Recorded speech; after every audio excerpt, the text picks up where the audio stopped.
Bonjour à tous et merci d'être venus. Donc aujourd'hui, on va parler d'objets connectés, de sécurité d'objets connectés et encore d'objets connectés. Mais cette dernière catégorie d'objets connectés sera fait pour pawner d'autres objets connectés. Donc pour un peu teaser le talk. Donc je me présente pour ceux qui ne me connaissent pas, je suis Damien Coquille. Donc je suis arrivé assez récemment donc, au CERTUBIC de Digital Security, groupe Econocom. Donc je suis en charge de la R&D au niveau de Digital Security. Bon, il y a mon compte Twitter qui s'affiche, c'est parfait. Et je suis tout particulièrement attaché à différents protocoles de communication sans fil, et notamment à tout ce qui est Bluetooth Low Energy.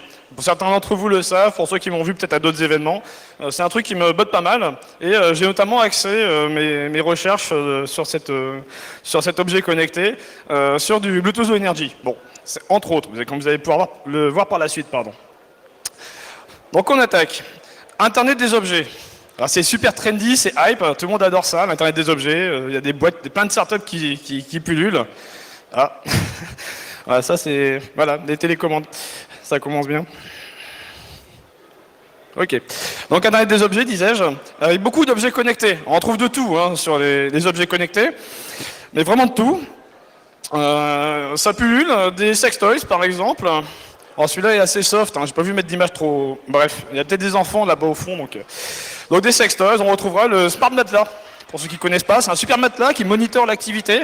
Et vous pouvez surveiller à distance si votre matelas est utilisé. Avec tous les dérives que ça peut impliquer, bien sûr. Dans le même genre, la couche connectée. Ça envoie des tweets quand la couche est humide. Ceux qui ont des enfants comprendront, je ne sais pas vraiment s'il y a un intérêt, mais bon, ça fait partie des trucs qu'on rencontre un petit peu. Les toilettes connectées, dans la même veine, qui d'ailleurs, soit en passant, doivent être vulnérables. Et aussi des éléments liés à la sécurité. Alors ceux qui ont peut-être suivi des confs que j'avais fait l'année dernière sur tout ce qui était serrure connectée, se retrouveront un petit peu. On trouvera des cadenas connectés et dérivés, à savoir serrure connectée. On trouve aussi tout ce qui est alarme. Donc j'ai mis un des plus connus au niveau des alarmes, mais c'est aussi des objets connectés qui vont être intégrés dans un écosystème IT et qui peut être intéressant de cibler. L'objectif, tous les pawner.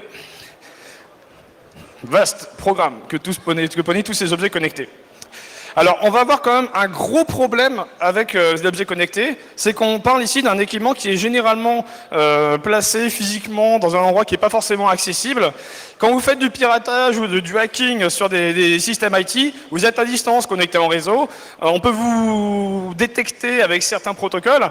Seulement ici, il faut aller sur le terrain pour finir faire des attaques vers les protocoles de communication. Quand on parle de BLE, par exemple, du Bluetooth, c'est un ordre de grandeur de 10-20 mètres aux alentours de l'objet connecté pour pouvoir faire une attaque.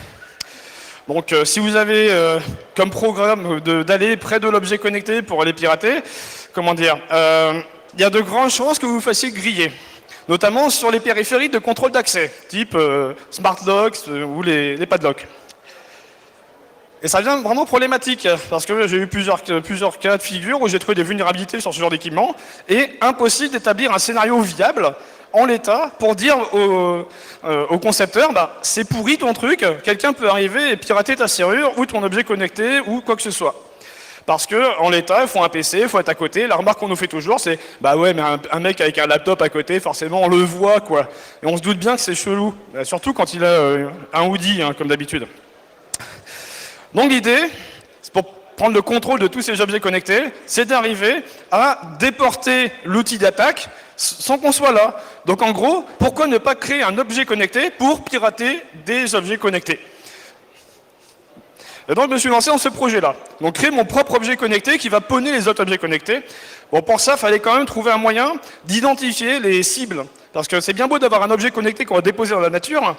Je vois les choses en grande échelle, c'est-à-dire quelque chose qui va être déposé, des gens qui vont passer à côté. Je peux essayer de pirater des smartphones, des trackers ou quoi que ce soit. Et il faut que ça soit fait automatiquement. Autrement dit, il faut faire du fingerprinting, chose qu'on connaît très bien, encore une fois, en sécurité info. Mais quand il s'agit d'aller faire ça sur les objets connectés, c'est plus compliqué. Il a donc fallu élaborer un système de fingerprinting, notamment sur du Bluetooth Low Energy. Ensuite, il faut pouvoir intégrer à notre objet connecté des attaques ciblées en fonction des devices qu'on va identifier. Et puis après, prendre le contrôle du monde avec des objets connectés, quoi. J'ai donc conçu ce que j'ai appelé au début le Prop 0. Alors à l'origine, c'était vraiment une sonde. Pas un objet qui était destiné à l'attaque, c'était un proof of concept que j'avais démarré, basé sur un Raspberry Pi 0. Et ça s'est vite transformé en un truc un peu plus méchant. Alors comment on fait un Prop 0? Eh bien, on prend un Raspberry Pi 0. On lui ajoute une batterie, idéalement, LiPo, avec suffisamment d'autonomie. On inclut tous les équipements qui vont bien, en USB et autres. Et puis, bien sûr, on imprime un petit boîtier en 3D pour pouvoir le camoufler. Ce qui donne ceci, donc avec un Raspberry Pi 0, sur lequel on fait des trucs sales. Je vais expliquer un petit peu. Il s'agit d'un déport du port USB. Pourquoi? Eh bien, sur Raspberry Pi 0, vous avez utilisé des petits connecteurs OTG au niveau USB, ce qui prend de la place. Et pour faire un truc le plus petit possible, c'était pas évident. Et le câble ici que j'avais en OTG était assez imposant. Donc j'ai pris la décision de venir souder directement des fils sur les points de test du Raspberry Pi pour déporter sur un fil souple, sur un câble souple, le port USB. Ce qui marche très très bien, soit dit en passant. Certains d'entre vous pourraient douter des interférences possibles. On est sur des petites tailles de fils, donc ça marche relativement bien. À cela, on ajoute une batterie. Je ne suis pas un expert en technologie LiPo, chargeur, etc. Donc j'ai pris une batterie que j'ai trouvée sur un super site de vente en ligne qui livre en une journée. Pour pas faire de pub, ce genre de batterie, alors c'est tout petit, je sais que vous ne voyez pas forcément, mais c'est des batteries qu'on utilise pour les portables, pour faire de la recharge à 2200 mAh. Et j'ai transformé cette batterie en système d'alimentation. Bon, encore une fois, je m'excuse pour la saleté du truc, mais ça marche relativement bien. L'intérêt de cette batterie, c'est qu'elle a un petit circuit de charge qui est intégré, qui a un bouton on-off. Rien à faire, on a directement le circuit d'alimentation avec l'interrupteur. Parfait. Bon, c'est un peu sale comme ça. Vous voyez, j'ai mis notamment un dongle Bluetooth dessus. On design un petit boîtier qui va bien en impression 3D, on l'imprime.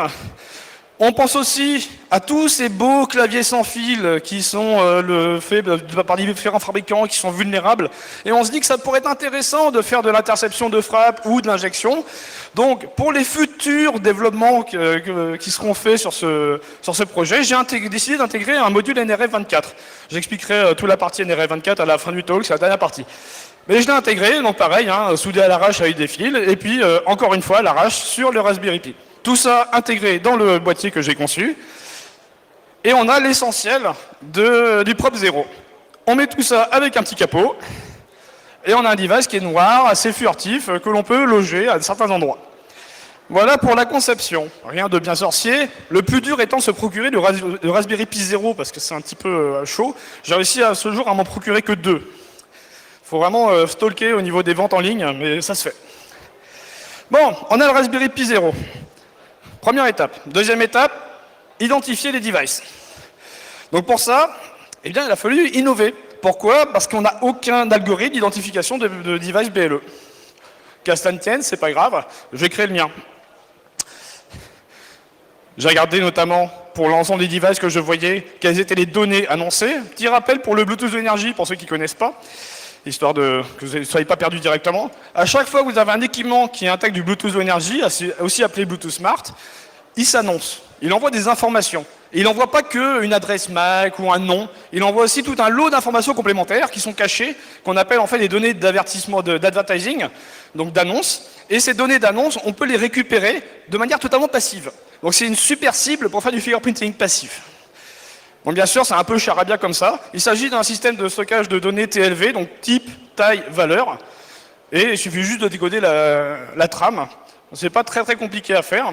Et on a notamment des informations qui sont propres au fabricant. Par exemple, on peut détecter quel est le fabricant de l'objet, enfin du composant.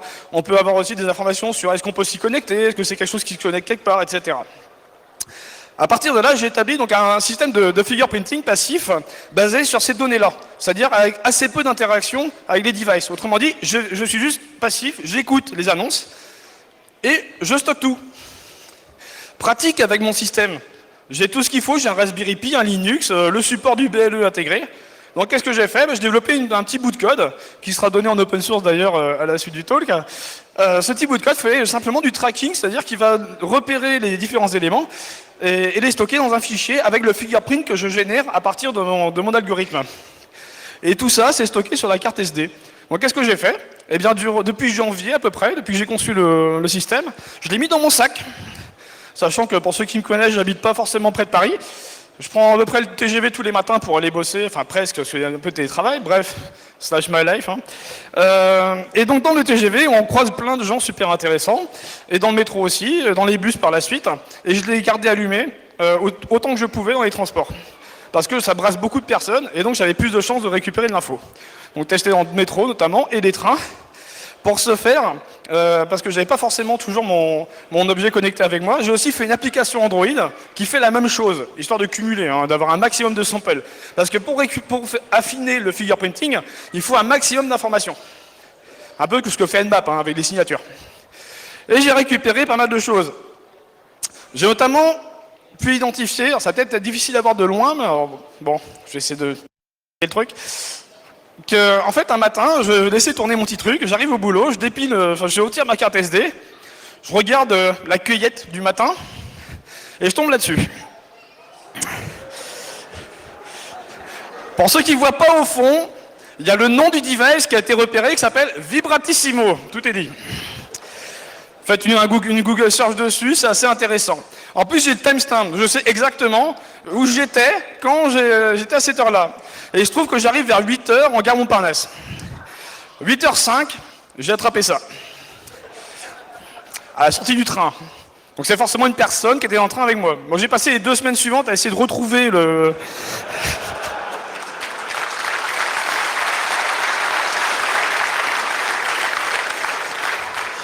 Sans succès. Désolé. Alors, on ne peut pas avoir tout, hein, franchement. Mais bon, c'était intéressant. Et donc, en fait, ce qu'on peut faire avec ces devices et ce fingerprinting, bah, c'est traquer des personnes, notamment les devices qu'ils possèdent. Bon, je me suis un peu amusé ensuite. Est arrivé le mois de juin. Le mois de juin, comme tout le monde le sait, début juin, c'est STIC. J'ai eu la chance d'avoir mon employeur qui m'a décidé de me prendre une place pour aller au STIC. Ma première fois au STIC. C'était super. Je croisais Nicolas Ruff. Encore. Donc, je me suis installé au STIC. Bon, vous connaissez le STIC, on a tendance à un peu à boire. Donc j'ai décidé d'activer mon dispositif que le dernier jour. Pas tellement eu le choix, donc le 3e jour du STIC. Assez compliqué parce qu'il y a le social event avant, pareil, hein, c'est à Rennes, des Bretons, tout ça. Je suis d'origine bretonne en plus, ça aide pas. Donc le matin était difficile, mais je me suis posé juste à côté d'une porte d'entrée, avec mon device chargé à bloc, prêt à loguer. Et je suis resté là comme un idiot, attendant que tous les confs se terminent dans la journée. Bon, à midi, je suis quand même allé manger. Et j'ai détecté 79 périphériques BLE, avec unique, hein, donc une signature propre, d'entre 9h30 et 16h30. Et je me suis dit, j'ai récupéré des métadonnées. Alors les métadonnées, c'est pas des données, hein, c'est pas confidentiel. Eh bien, regardons. Bon, 9h30. 9h30, le 3e jour du STIC, on a le talk de monsieur Nicolas Ruff. Ils ont été sympas au STIC, ils l'ont mis le lendemain du social event à 9h30. Bon, il y avait du monde, hein. Je l'ai croisé dans le bus de matin. Il y avait du monde. Bon, on voit quand même que la personne là, que j'ai scannée s'est pas pointée très tôt. Donc 11h du matin, pause entre les confs, premier contact avec le device. Ensuite, à midi, repose, enfin il y a une pause entre-temps avec un talk, il est repassé. J'ai recapté le device. Midi, pareil, pause, encore le device qui passe près de la porte. Hein. Je rappelle, j'étais posé près de la porte. À midi, du coup, je fais un peu de social. Et c'est pour ça qu'on voit pas mal de traits sur la période de midi, entre 13 midi, ouais. Alors midi au STIC, c'est 13h45. Hein. Vers 14h, à la fin après avoir mangé, reprise des talks à 14h, et ensuite le talk de la conférence de clôture, et après encore du social. Alors j'ai retrouvé dans mes logs même des personnes qui ont pris le même train que moi, qui étaient au STIC. Et je peux même dire qu'il y a 3 personnes qui sont rentrées dans le même wagon que moi, en fonction de la qualité du signal et des devices. Bon, c'est sympa les métadonnées. Hein. Bon, passons. Ça, c'était pour le fun. Attaquons maintenant. Donc, on va se mettre à attaquer des devices Bluetooth. L'objectif primaire, voler des secrets. Ce qui est intéressant d'ailleurs quand on s'attaque à des devices connectés comme des cadenas ou des serrures. Alors, ce qu'il faut savoir au niveau BLE, au niveau Bluetooth Energy, c'est que les concepteurs d'objets vérifient assez rarement qu'ils se connectent aux bons objets. Ce qui est très intéressant à savoir. J'avais présenté ça l'année dernière sur des serrures connectées, on arrivait à se faire passer pour d'autres serrures sans aucun problème. Pourquoi? Parce qu'il n'y a pas d'authentification forte. C'est pas vrai pour tous les objets. Ceux qui ont des Fitbit, par exemple, il y a une authentification forte qui est faite. Donc on ne peut pas faire ce genre d'attaque. Mais pour la plupart, on peut dupliquer un objet, implémenter le même comportement, et pour l'application, c'est le bon device. Pas forcément de check de MAC, juste les données d'annonce. Il y a des ID dans les données d'annonce, mais ça se falsifie sans problème. Donc ce que j'ai fait, c'est que j'ai essayé d'abuser de cette caractéristique pour faire un faux device à partir d'un objet connecté, notamment le prop0, et faire en sorte que quelqu'un s'y connecte. Alors c'est assez intéressant. Vous allez voir pourquoi par la suite. Donc pour ça, j'ai dû développer une bibliothèque basée sur du Node.js. Je ne suis pas un grand fan de Node.js, mais c'est la seule techno qui a permis de faire ce genre de truc. Donc le clonage de périphériques est facilité avec ma bibliothèque. Pareil, open source. D'ailleurs, elle doit déjà être accessible. Donc sur le GitHub de ma boîte. Et on peut faire du spoofing aussi de Mac si on veut, avec des petits dongles USB qui acceptent des Mac spoofés. Enfin, on ne parle pas vraiment de Mac en Bluetooth, mais passons. Donc, l'idée de mon scénario ici, c'est de dire, si j'arrive avec mon cadenas connecté à me faire passer pour un cadenas connecté, qu'est-ce qui va se passer? Parce que tout le monde le sait, le sniffing Bluetooth, c'est la mort. Surtout ici, lors d'une conférence où il y a du 2 Go 4 partout, et où je vais forcément échouer ma démo. Ce qui ne va pas dire que ça va marcher. Hein. Donc on y va. Il y a quand même un petit souci. Oui, déjà. Il se trouve que j'avais commandé le cadenas il y a 3 semaines, et il devait arriver pour la nuit du hack. Ouais. Pas de bol, une semaine et quelques, je commence à m'inquiéter, j'ai rien reçu, et je me dis, bah zut alors, je vais pas pouvoir faire ma démo la nuit du hack, ce qui est un peu dommage quand même, hein, de vous manquiez une super démo qui rate. Et du coup, on les contacte. Ah oui, mais il n'y a plus de modèle en noir, on ne vous a pas prévenu. On a du rouge, du bleu, du violet, du ce que vous voulez, mais pas en noir. Et là, je me trouve comme un idiot. J'avais prévu ma super démo pour vous montrer, et pas de cadenas. Mais c'est là où c'est intéressant, c'est que ça appuie doublement sur ma conclusion. Qu'est-ce que j'ai fait? J'ai reversé l'appli, et j'ai simulé le cadenas, comme s'il marchait normalement. Donc, je vais vous montrer que c'est possible d'émuler un device. Donc, on y va pour le cadenas. Donc du coup, je suis obligé d'utiliser du Node, et je vais attaquer avec une simulation de cadenas. J'espère que les settings de base sont bien restés. Et voici mon système Android. Bon, alors ça ligue le nom du cadenas vulnérable. Si vous pouviez éviter d'ébruiter, mon employeur n'est pas super fan que je dévoile ça. Bon, c'est pas du 0D, hein, mais bon, on va dire quasi presque. Donc je lance l'application. Je demande d'ajouter mon cadenas. Donc si tout se passe bien, si les dieux de la démo sont avec moi, ils devraient me proposer mon cadenas. Donc là, vous voyez qu'en fait, je ne sais pas si c'est très lisible, mais en haut, on a une connexion qui est venue. Et il va me demander d'entrer le PIN code du cadenas, comme si c'était un nouveau cadenas, et ça chie lamentablement. D'accord, ok. On va réessayer, bougez pas. C'est les super outils basés sur ADB pour faire du streaming d'écran. Ouais, ça marche trop bien, merci, c'est super. Bon, enfin, qu'à cela ne tienne, vous allez me prendre sur parole. Voilà, quand je disais que les démos, ça allait rater, bon. Ça va être relativement simple. Je vais vous demander de me donner un code. Le cadenas étant totalement faux, il va enregistrer ce code dans l'application. Un code au hasard sur 6 digits. Devant. Ah, attendez, je vais taper en même temps. Allez-y, donnez-moi... Ah bah, il faut que j'essaie 3 minutes plus tard maintenant. Vous avez trop traîné, c'est pas bien. On recommence. Donc je vais paramétrer ici, j'ajoute mon cadenas, du coup le retour vidéo passe pas, c'est parfait. Allez, dans le désespoir, ouais, ça va être parfait. Bon, donc je vais saisir en attendant que ça pop à l'écran, si ça veut bien popper. Donc allez-y, le code 654 982. Allez, allons-y. Poum. Donc j'envoie le code. Donc en fait, il va enregistrer. On va essayer à 8 digits plutôt. Donc 6, 5, 4, 9, 8, 2. Je ne sais pas si vous l'avez le code. Ouais, c'est bon. 6, 5, 4, 9, 8, 2. Encore 2 digits, il faut 8. 1 et 3. Je valide. Il vérifie le mot de passe. Alors, ça lag un peu. Et pour lui, c'est OK, il a réussi à se connecter au cadenas. Il faut voir, c'est un yes cadenas que j'ai codé. Hein, un truc qui met le mot de passe, c'est toujours bon. Peu importe. C'est juste pour que ça marche au niveau de l'application. Maintenant, c'est là où ça va devenir marrant. Si je retourne au niveau de mon device, Je stoppe l'émulation. Normalement, il va se mettre déconnecté, comme ceci, il cherche un cadenas. Qu'est-ce qui va se passer? Eh bien, imaginez que ça tourne sur mon Raspberry. Tout va bien? Je vais simuler le device. Ça, c'est facile, je ne vais pas simplement simuler un cadenas qui ne fait rien. Je vais avoir vraiment une attaque en place. Ce qu'il faut savoir, c'est quand l'application se lance et qu'elle détecte le cadenas, sans aucune action utilisateur, elle va s'authentifier avec ce PIN code que vous avez paramétré.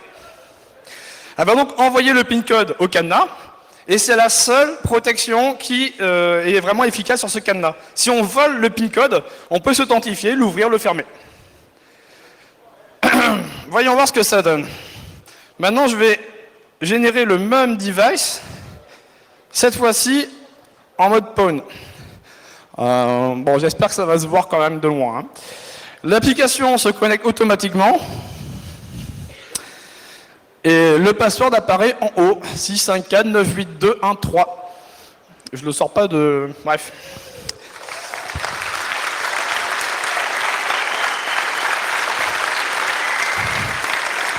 Donc, ce qui s'est passé ici, c'est que l'application se connecte automatiquement parce que mon device est actif. Imaginez que je mette ça dans mon prop 0, je le drop pas loin du véritable cadenas. Il se connecte chez moi entre le moment où l'utilisateur lance l'application et le moment où il appuie sur le bouton du cadenas. Parce que oui, il faut appuyer sur le bouton pour démarrer le BLE au niveau du cadenas. Un genre de timing attack, si vous voulez. C'est-à-dire que même si j'ai la même Mac, la même adresse Bluetooth, elle sera annoncée par le cadenas que lorsqu'il appuiera sur le bouton. Ça me laisse 4-5 secondes de temps d'agir, ce qui est largement suffisant pour faire l'attaque fin de journée, que vous venez de voir. Donc en gros ici, on arrive à voler le PIN code et on peut très bien imaginer qu'on stoppe ensuite l'attaque et qu'on garde gentiment le PIN code sur la carte SD. Donc le scénario qui est possible ici est le suivant.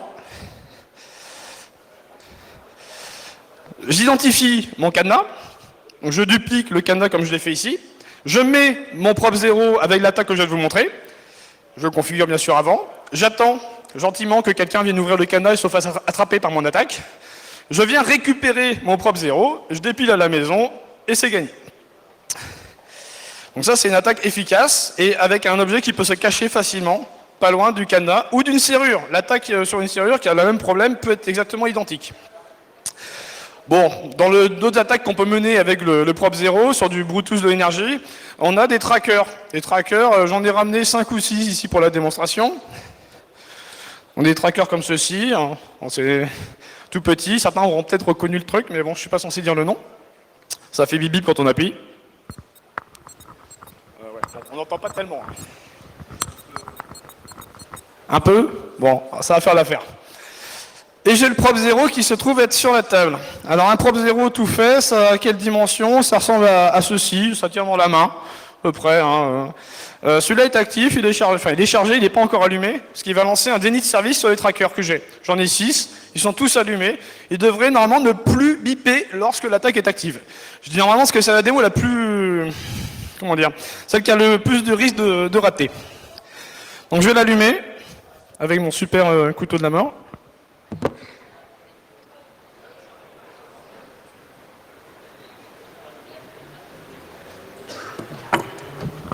Normalement, il doit lancer, donc booter, et lancer une attaque de déni de service sur tous les devices, tous les trackers que j'ai.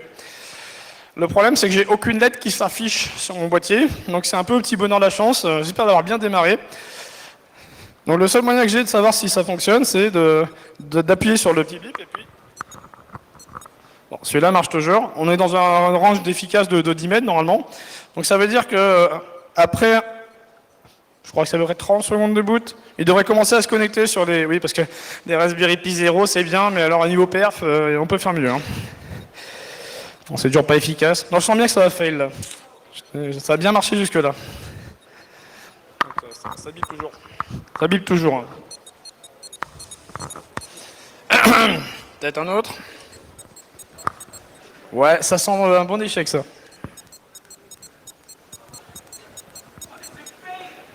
Complètement.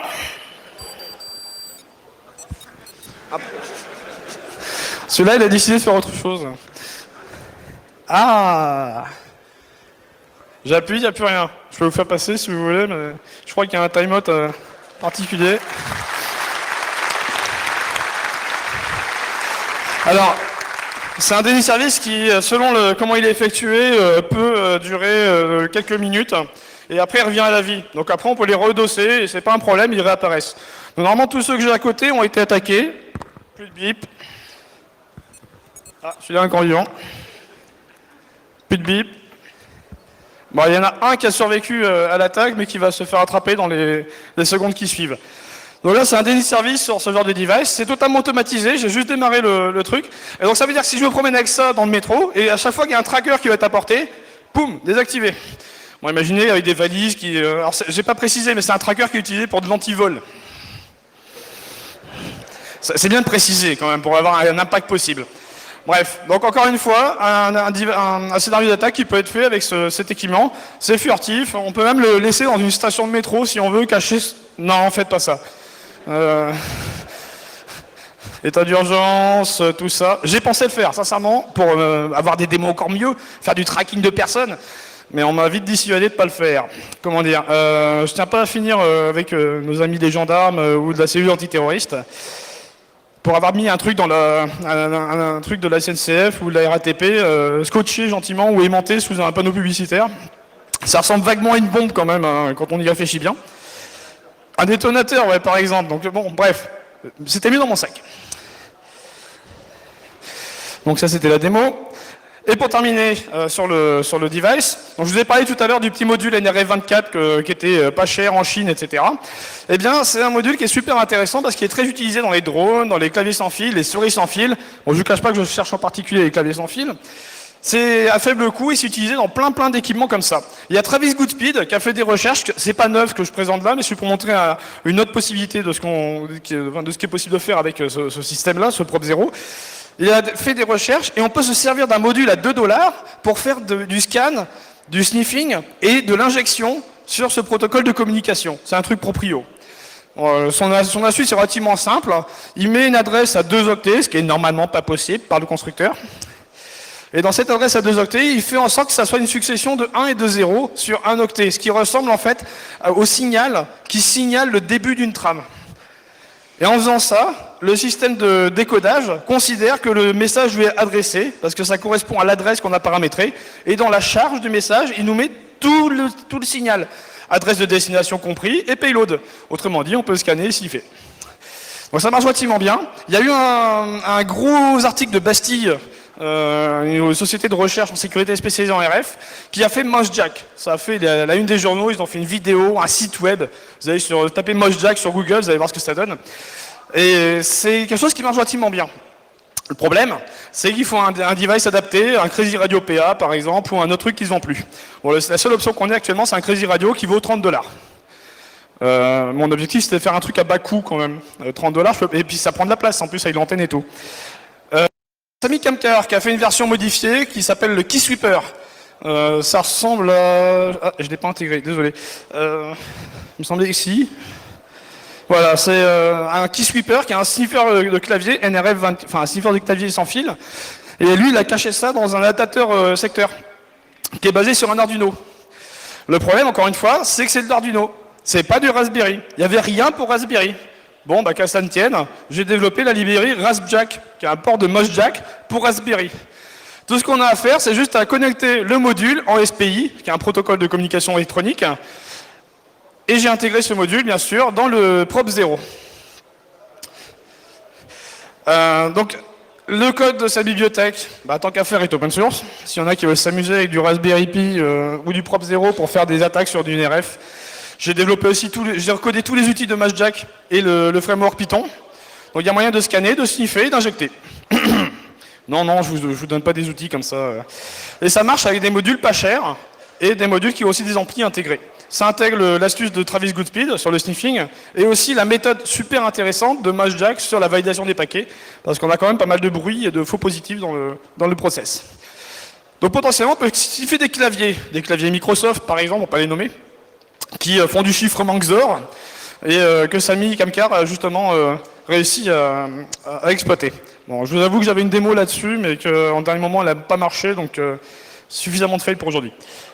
Donc en gros, avec ce système-là, on peut placer n'importe où un device qui est furtif, qui est petit, qui est embarqué, sur lequel on peut mettre n'importe quelles attaques, avec un ensemble de bibliothèques qui permet de faire des attaques sur différents protocoles, de mener une attaque et de récupérer des données ou simplement de compromettre la sécurité des devices. C'est intéressant, pourquoi? Parce que c'est open source. J'ai pas eu le temps de mettre sur tous les fichiers de conception, etc. sur GitHub, mais ça sera fait relativement après le talk. C'est à faible coût, ça coûte moins de 30 €. Comptez 10 € pour le Raspberry Pi, 7 €, 8 € pour la batterie, et puis 2-3 € pour les devices NRF24, etc. Le petit dongle USB, c'est peut-être un qui va coûter assez cher, mais on en trouve dans des modèles chinois pas chers sur des sites de vente en ligne, qui livrent en une journée par exemple. Entre 6 et 15 € en fonction des fournisseurs. Mais sur eBay, zut, j'ai cité un autre. Sur eBay, on en trouve à 1 $ ou 2 $. Ce qui est important, c'est que ce soit un chipset CSR, Cambridge Silicon Radio, qui est un des rares à permettre le spoofing d'adresses Bluetooth. Vous pouvez utiliser un adaptateur Bluetooth 4 standard, mais vous allez payer un peu une blinde parce que... alors pour ceux qui chercheraient en France dans les supermarchés, j'ai trouvé un TradeNet qui fait des adaptateurs Bluetooth 4 à 5-6 € et c'est du CSR à l'intérieur. Bon, si l'astuce peut servir. En l'état, donc c'est assez facile à construire si vous êtes habile du fer à souder. Parce que je ne dois pas vous cacher que mettre tous les fils, tout ça, c'est pas forcément évident. Et si vous pouvez faire imprimer un boîtier en impression 3D. Bon, vous pouvez aussi acheter un autre boîtier qui va bien. Du moment que vous arrivez à tout faire rentrer dedans, c'est pas mal. Et en l'état, on a une autonomie de plus de 8 heures en utilisation normale avec une batterie de 2200 mAh. J'ai fait une version plus avec une 5600 mAh, 32 heures d'autonomie. C'est largement suffisant pour la poser et la récupérer. Bon, donc avec ça, on peut pirater à peu près tous les objets que l'on veut, du moment qu'ils aient vraiment des vulnérabilités de sécurité. Et ça devient assez simple à mettre en œuvre. Alors, pour ceux qui se poseraient la question, non, je n'en vends pas.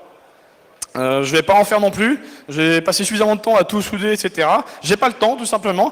Et puis, j'ai mis ça en open source. Donc, comme dirait un certain Earth, sentez-vous les doigts du... Voilà, et puis faites-le vous-même. C'est un très bon exercice pour apprendre à souder, et aussi un très bon exercice pour développer sur de l'embarqué. Pour information, sur le GitHub, je vais donner le code source du tracker, celui que j'ai utilisé. J'ai mis aussi l'application Android. Alors, je ne sais pas si je mets les sources, mais au moins je mettrai l'APK pour que vous puissiez vous en servir avec l'algo de fingerprinting dedans. Et il fait un fichier texte dans la carte SD qui va bien. Donc c'est open source. Essayez de le faire vous-même. C'est quelque chose qui est assez fun à mettre en place, en tout cas, pour mener des attaques de sniffing, de tracking, voire pourquoi pas des attaques vraiment sur des objets connectés.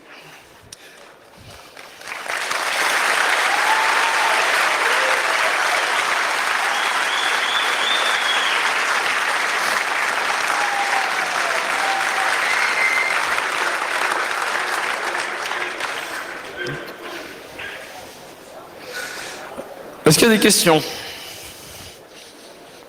Il y a le préposé au micro qui arrive, bouge pas. Bonsoir. Du coup, l'étape d'après, c'est quoi? C'est un Metasploit pour IoT à intégrer dans un Raspberry? Non, pas forcément un Metasploit, mais là pour l'instant j'ai juste fait un ensemble de bibliothèques, mais ce dispositif est amené à évoluer. Alors je ne vais pas aller jusqu'à développer un Metasploit complet, pour deux raisons.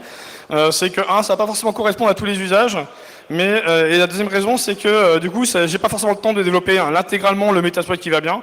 Mais je préfère fournir ça en modulaire, c'est-à-dire avec des schématiques permettant de mettre du NRF. On peut mettre du Wi-Fi aussi, je ne l'ai pas cité, mais ça fait partie des attaques qu'on peut mettre en place avec la création de faux points d'accès ou autre.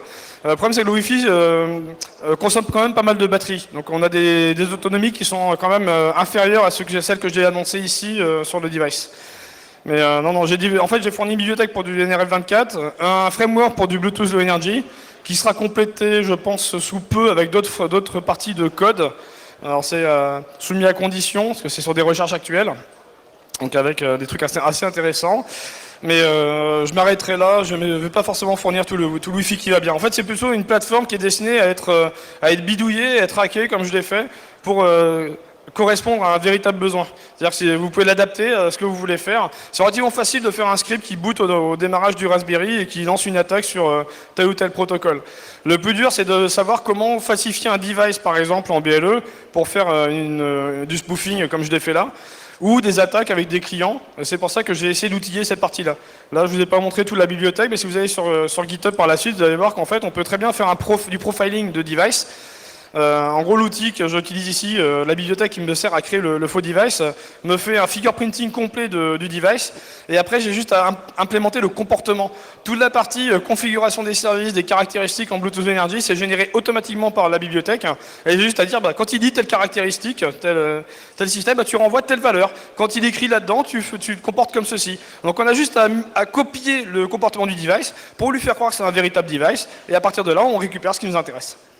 On peut aussi attaquer sur de la crypto, comme ceci, si elle est mal faite. On peut très bien fournir des informations pour biaiser la crypto et casser l'authentification ou faire des attaques un peu plus poussées. Sur les serveurs connectés, sur l'attaque que j'ai présentée l'année dernière, sur une serrure dont je dois taire le nom, on pouvait faire du rejeu de jetons d'authentification. On aurait très bien pu faire une capture d'un jeton d'authentification, couper la partie simulation de périphérique et se connecter sur la véritable serrure en ayant capturé 2 jetons avec une attaque de rejeu entre les deux. Donc on capture 2 jetons, on envoie le premier, on garde le deuxième, et le deuxième permet d'ouvrir la serrure lorsqu'on veut y revenir. Ce genre de choses peut totalement être fait, mais il y a du développement personnel à faire. Je veux dire, développement personnel, c'est tellement vague. Il y a de la customisation à faire au niveau du soft. Ok, merci.